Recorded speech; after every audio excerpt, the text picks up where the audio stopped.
রাধে রাধে বন্ধুরা, শুভ সকাল। হরে কৃষ্ণা। সবাই কেমন আছো? আশা করি অনেক ভালো আছো। আজকে আমরা কোথায় যাচ্ছি দেখতে পাচ্ছ কি? আমার কথা শুনে এখনও বুঝতে পারলে না? আজকে আমরা বেরিয়ে পড়েছি আমাদের শ্রী শ্রী শ্রী চৈতন্য মহাপ্রভুর জন্মস্থান দেখবো বলে। আর আমরা কিন্তু চলে যাচ্ছি সোজা মায়াপুর। তো চলো, যেতে যেতে তোমাদের সাথে কথা হচ্ছে। এখন আমরা স্টেশন ট্রেনের অপেক্ষা করছি। তো চলো ট্রেনে উঠে পড়ি, তারপরে ওখানে পৌঁছে তোমাদের সাথে সমস্ত কথা বলবো। তো এখানে দেখছো আমরা পুরো টিম দাঁড়িয়ে রয়েছি আর তোমাদেরকে শুভ সকাল করে দিলাম। আর তার জন্য আমরা তোমাদেরকে এখন টাটা বাই বাই দিয়ে যাচ্ছি, যেহেতু ট্রেন ঢোকার সময় হয়ে গেছে। তো এইদিকে আমরা ট্রেনে উঠে পড়েছি। এই দেখো ট্রেন ছেড়ে দিয়েছে। তো আমরা বেশ খানিকটা এগিয়ে গেছি, তারপর তোমাদের সাথে কথা বলছি। যেহেতু প্রচণ্ড বৃষ্টি আর এই বৃষ্টির মধ্যে দিয়ে যাওয়া, তো এইদিকে আমরা পৌঁছে গেছি নবদ্বীপ। আর নবদ্বীপে এসে যখন আমরা পৌঁছলাম তখন দেখতে পাচ্ছি এদিকে সুন্দর সুন্দর আমাদের ঠাকুরের যে মূর্তিগুলো সেগুলো আমরা দর্শন করতে পারছি। এখানে কোনো একটা অনুষ্ঠান ছিল, তো আমরা সেটা জানি না, কিন্তু যাই হোক এখানে ভোগ দেওয়া হচ্ছিলো। তো আমরা সবাই মিলে সেই ভোগ গ্রহণ করবো বলে লাইনে দাঁড়িয়ে পড়েছিলাম। এই দেখো নেমে নেমে, যেহেতু সময়টা অনেকটা হয়ে গেছে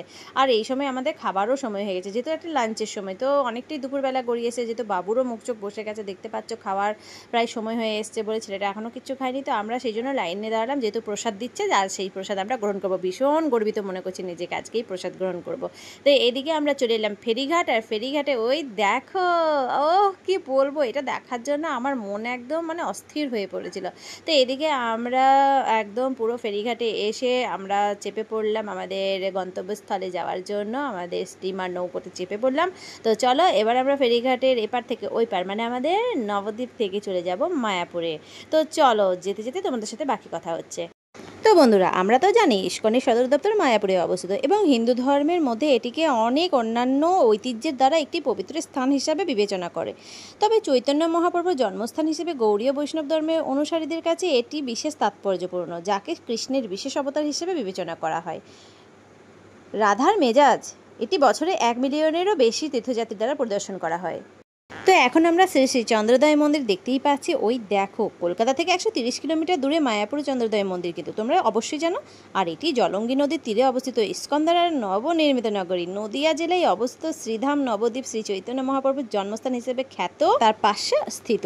আর মায়াপুরের প্রধান পর্যটন কেন্দ্র এই মন্দির। তো বন্ধুরা, আমরা কি জানি চৈতন্য মহাপ্রভু আসলে কে ছিলেন? চৈতন্য মহাপ্রভু ছিলেন পূর্ব এবং উত্তর ভারতের এক বহু লোকপ্রিয় বৈষ্ণব সন্ন্যাসী ও ধর্মগুরু এবং 16 শতাব্দীর বিশিষ্ট সমাজ সংস্কারক। চৈতন্য মহাপ্রভু গৌড়বঙ্গের নদিয়া অন্তর্গত নবদ্বীপে, পশ্চিমবঙ্গের নদিয়া জেলা তথা হিন্দু ব্রাহ্মণ পণ্ডিত শ্রী জগন্নাথ মিশ্র ও শ্রীমতী শচীদেবীর গৃহে জন্মগ্রহণ করেছিলেন। এটা তো আমরা সবাই জানি।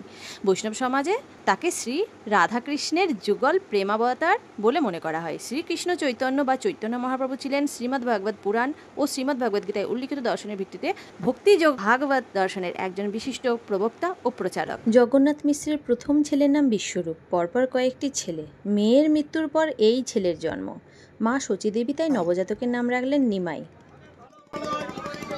এখন আমরা নবদ্বীপ ফেরিঘাটে আছি আর আমরা যাচ্ছি মায়াপুর। তো ওই দেখো পিছনে মন্দির দেখতে পাওয়া যাচ্ছে, এই দেখো।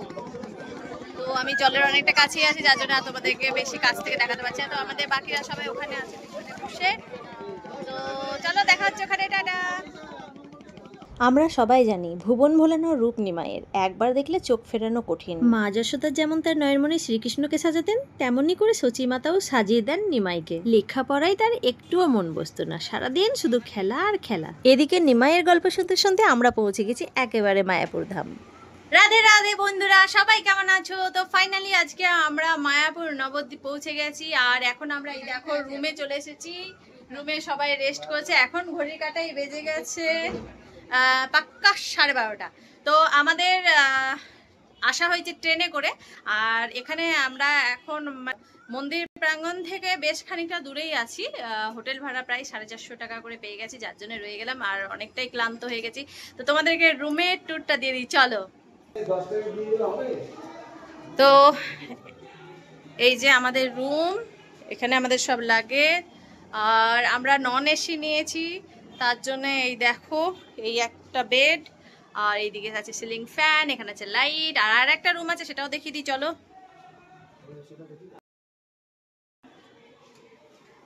তো এটা দিয়ে সোজায় আসতে হবে। এটা হচ্ছে আরেকটা রুম। আমি কড়াটা দিয়ে নিলাম।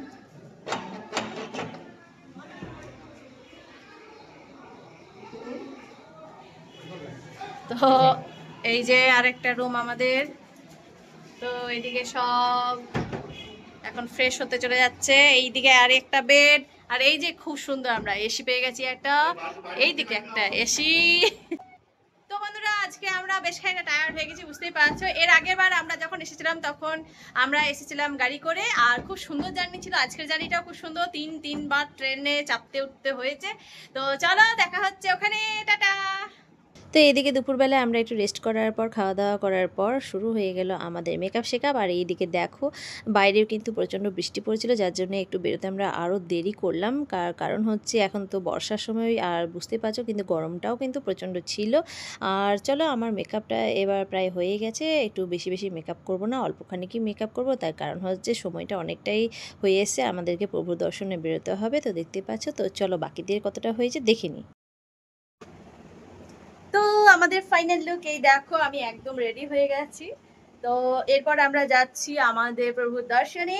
তো সবাই ভালো থাকবে, আর আমাদের দর্শন যেন ভালো হয় সবাই কামনা করো। তো এইদিকে এই দেখো এখনো বাবু রেডি হয়নি, এখনো একজন রেডি হচ্ছে, আর বাইরে সবাই আমাদের জন্য অপেক্ষা করছে। তো এত তাড়াতাড়ি করছি, এত লেট হয়ে গেছে। তো চলো দেখা হচ্ছে ওখানে গিয়ে, টাটা। তো এইদিকে আমরা বেরিয়ে পড়েছি, আর তার জন্য আমরা যেহেতু একটু মন্দির প্রাঙ্গণ থেকে দূরে ছিলাম, যার জন্য আমরা টোটো করে এলাম। টোটো কিন্তু পার হেড কোনো টোটো নিচ্ছিল 5 টাকা, আবার কোনো টোটো নিচ্ছিল 10 টাকা। তো আমরা এরকম টোটো ভাড়া করে চলে এলাম। আর এই দেখো মন্দির প্রাঙ্গণ দেখতে পাচ্ছ, ওহ কি মনটা ভালো লাগছে। তো বন্ধুরা প্রভু দর্শনে যখন বেরিয়েছি, তাহলে চলো প্রভুর বিষয়ে আমরা কিছু কথা জেনে নিই। আমাদের প্রভু নিমাইয়ের বয়স যখন প্রায় 7 বছর, তখন তার বড় ভাই বিশ্বরূপ 16 বছর বয়সে সন্ন্যাস গ্রহণ করে সংসার ছেড়ে চলে যান। জগন্নাথ মিশ্র ভেঙে পড়েন, চোখের জলে বুক ভাসাতে থাকেন সচিমা। নিমাই বললেন, কেঁদো না মা, দাদা সন্ন্যাসী হয়েছেন, কিন্তু আমি তো আছি, আমি তোমাদের দেখব। বড় ছেলের মতো নিমাইও লেখাপড়া শিখে গৃহত্যাগ করে সন্ন্যাসী হয়ে চলে যায়। এই ভয়ে জগন্নাথ মিশ্র নিমাইয়ের লেখাপড়া বন্ধ করে দিলেন। কিন্তু লেখাপড়া বন্ধ করে দেওয়াতে বালক নিমাই এক দুরন্ত বালকে পরিণত হয়। তার অত্যাচার ও দুরন্তপনায় নবদ্বীপের সকলেই অতিষ্ঠ হয়ে উঠলেন। 7 বছরের ছেলে নিমাই কখনো কলা বাগান থেকে পাকা কলা চুরি করে খান, কখনো বা গঙ্গার জল তেল পার করে সাঁতার কাটেন, গঙ্গায় স্নানরত ব্রাহ্মণদের কাপড় চাদর জলে ভিজিয়ে দেন, কখনো লুকিয়ে রাখেন, আবার কখনো বা কারো পুজোর আসনে গিয়ে বসে নৈবেদ্যের ফলমূল খেয়ে পালিয়ে যান। আরো কত কি দুরন্তপনার কথা তোমাদের জানাই বলো তো। হরে কৃষ্ণ, রাধে রাধে, সবাই কেমন আছো? তো ফাইনালি আমরা মায়াপুরে, এই দেখো। তো তোমরা তো মন্দির দেখে বুঝতে পারছো যে আমরা ফাইনালি পৌঁছে গেছি আমাদের মায়াপুর ধাম। আর এখানে এখন আমরা এলাম সন্ধ্যা আরতি দেখবো, ভেতরে তো ক্যামেরা অ্যালাউ নেই জানো। তো চলো দেখা হচ্ছে ভেতরে গিয়ে, টাটা। তো আমাকে কেমন লাগছে হরে কৃষ্ণ টিকা দিয়ে, তো আমরা তোমরা কমেন্টসে অবশ্যই জানাবে। তো এদিকে আমি গোপিনী ড্রেস কিনবো বলে একটা দোকানে প্রবেশ করেছি, কিন্তু সমস্ত দোকানগুলো কিন্তু ঘোরার এখনো সময় নেই, আর একটু ঘুরে ফিরে যদি না দেখি তাহলে মনটা কিন্তু খুব খারাপ হবে। কিন্তু উপায় নেই, চলো একটা ড্রেস তো নিতেই হবে। আর এই জন্য আমি কিন্তু দোকান থেকে একটা গোপিনী ড্রেস সংগ্রহ করেছি, সেটা তোমাদেরকে পরে দেখাচ্ছি। আর এদিকে খেয়ে নিলাম ফুচকা চটজলদি, আর তারপর চলো এবার প্রবেশ করবো আমাদের মন্দির প্রাঙ্গণ, আমার প্রভু দর্শনে। তো সবাই একবার জোরে বলো হরে কৃষ্ণা, কমেন্ট বক্সে কিন্তু কেউ লিখতে ভুলবে না। নবদ্বীপের শাসনকর্তা তখন একজন মুসলমান কাজী। বৈষ্ণবদেবের কীর্তন নিয়ে এই মাতামাতি হই হুল্লোড় তিনি ভালো চোখে দেখতেন না। তিনি আদেশ জারি করলেন, নবদ্বীপে সমবেতভাবে কীর্তন করা চলবে না। তাই শুনে নিমাই ক্রোধে রুদ্রমূর্তি ধারণ করলেন। সেই দিনই তিনি হাজার হাজার ভক্ত নিয়ে শ্রীহরির নাম গান করতে করতে পথে বেরোলেন। সারা শহর প্রদক্ষিণ করে অবশেষে কাজীর বাড়িতে উপস্থিত হলেন। নিমাইয়ের ভগবত ভক্তি ও মধুর গান শুনে কাজীর মনের পরিবর্তন হলো। তিনি তার আদেশ তুলে নিলেন। সারা নবদ্বীপ কৃষ্ণ নাম গানে ভরে গেল। এরপর নিমাইয়ের অন্তরাত্মায় এলো আর এক নতুন আহ্বান। বিশ্ব মানবের কল্যাণের জন্য তাকে এই প্রেম ভক্তির প্রবাহকে সঞ্চালিত করতে হবে। গৃহত্যাগ না করলে সেই বৃহত্তর কর্মক্ষেত্রে ঝাঁপ দেওয়া যাবে না। তাই মাঘ মাসের শুক্লপক্ষের এক রাতে নিমাই গৃহত্যাগ করলেন, ছুটে গেলেন কাটোয়ায়। সেখানে পণ্ডিত কেশব ভারতীর কাছে দীক্ষা নিলেন। নিমাই তখন থেকে পরিচিত হলেন শ্রীকৃষ্ণ চৈতন্য নামে। তখন তার বয়স মাত্র 24 বছর। জাতি বর্ণ ধর্ম নির্বিশেষ সকল মানুষের মধ্যে প্রেমের বাণী প্রচার করেছিলেন শ্রী চৈতন্য। এর বাইরে তিনি অন্য কোনো ধর্মতত্ত্ব প্রতিষ্ঠা করেননি, কোনো ধর্মগ্রন্থ রচনা করেননি। মানবীয় চেতনায় পূর্ণ বিকশিত রূপ বিগ্রহ ছিলেন তিনি। মানুষে মানুষে বিভেদ মুছে দেবার ব্রতই ছিল তার জীবন সাধনা। সন্ন্যাসী হলেও তিনি আত্মমুক্তিকামী বা মানবতাবিমুখী ছিলেন না। সেই আকর্ষণেই হাজার হাজার মানুষ তার কাছে ছুটে আসতো, লাভ করত জীবনের আলো। তো এখন আমরা সবাই মিলেই দেখো আমাদের ইস্কন মন্দিরে প্রবেশ করেছি, আর আমরা সবাই মিলে এখন চললাম সন্ধ্যা আরতি দেখবো। তো চলো, আর এই দেখো মায়াপুর থেকেই ভিডিও কারা কারা দেখছো অবশ্যই আমাকে কিন্তু কমেন্ট করে জানাবে। আর আমার কিন্তু মায়াপুর এটা নিয়ে 4 বার আসা হলো। তোমাদের কার কতবার আসা হয়েছে অবশ্যই আমাকে কিন্তু কমেন্ট করে জানাবে।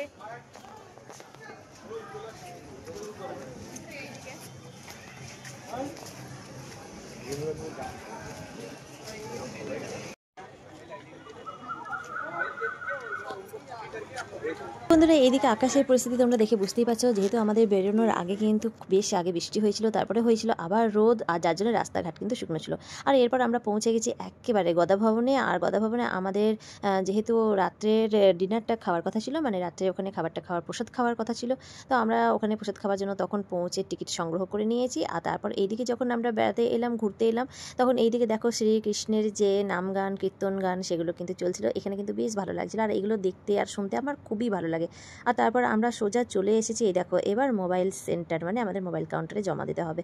তো মোবাইল জমা দেওয়ার জন্য কিন্তু আমরা এখন আলোচনা করে নিচ্ছি যে এমনিতে আমাদের কিন্তু সত্যি করে বলতে বেশ খানিকটা নয়, অনেকটাই রাত্রিবেলা হয়ে গেছে, আর এতটাই লম্বা লাইন পড়েছে যে এখন আমরা কি করব সেটাই ভেবে এখানে আলোচনা করে নিচ্ছিলাম। এখানে আমাদের মোবাইল জমা পড়ে যাবে, আর যার জন্য সবাই লাইনে দাঁড়িয়ে আছে। এই দেখো এখন সন্ধ্যাবেলা আরতি দেখতে হবে। জীবনের শেষ 18টি বছর শ্রী চৈতন্যদেব পুরীধামে কাটিয়েছিলেন। পুরীধামে 1534 খ্রিস্টাব্দে 14 জুন আষাঢ় মাসে চৈতন্যদেব চিরতরে অন্তর্হিত হয়ে যান। হিন্দু ধর্মে এক দুর্যোগপূর্ণ সময় শ্রী চৈতন্যদেবের আবির্ভাব হয়েছিল। তিনি সেই সময় প্রচার করেন ঈশ্বর আরাধনায় সকলের সমান অধিকার, প্রাণে ভক্তি নিয়ে ঈশ্বরকে ডাকলে তাকে পাওয়া যায়, ভক্তিতেই মুক্তি। তো বন্ধুরা, তোমরা কারা কারা জানো আমি কিন্তু জানি না, তবু কিন্তু আমি তোমাদেরকে জানাচ্ছি যে যখন আমাদের শ্রী চৈতন্যদেব তার পিতার পিণ্ডদানের জন্য যখন গয়াতে পৌঁছই, এবং সেই সময় বৈষ্ণব ধর্মের প্রবর্তক মাধবেন্দ্রপুরীর শিষ্য ঈশ্বরপুরী নামে এক শ্রী বিষ্ণু ভক্ত সাধুর সঙ্গে যখন তার দেখা হয়, তখন নিমাই তাকে দেখে তার পায়ে লুটিয়ে পড়ে বলেছিলেন যে প্রভু আমাকে দীক্ষা দিন। ঈশ্বরপুরী জানতেন নিমাই একজন পরম ভক্ত, তিনি নিমাইকে তখন কিন্তু কৃষ্ণ মন্ত্রে দীক্ষা দিয়েছিলেন। শ্রী চৈতন্যদেব তিনি সকল মানুষের জন্য যে মহানাম প্রচার করে গেছেন, তাহলে হরে কৃষ্ণ কৃষ্ণ কৃষ্ণ হরে হরে, হরে রাম রাম রাম হরে হরে। আজকে সারা নবদ্বীপ কৃষ্ণ নাম গানে ভরে উঠেছে। সত্যিই জানলে এত ভালো লাগে না। আর এই সমস্ত প্রভুর কথা, প্রভুর বাণী, এই সমস্ত শুনে মন একদম মনে হয় অন্য জায়গায় পৌঁছে গেছে। সত্যি তোমাদের কার কেমন লাগলো আমার এই শ্রী চৈতন্য প্রভুর জীবনের কথা শুনে অবশ্যই কিন্তু আমাকে কমেন্ট বক্সে জানাবে। তো চলো টাটা, সবাই চট জলদি লাইক কমেন্ট শেয়ার ও সাবস্ক্রাইব করে আমার পাশে থেকো। রাত্রে এবার খাওয়া দাওয়া হয়ে গেছে, এবার আমরা রুমের দিকে ফিরে যাচ্ছি। তো সবাইকে বলে দিলাম শুভরাত্রি। তো চলো টাটা টাটা, শুভরাত্রি, রাধে রাধে, সবাই ভালো থাকবে, টাটা।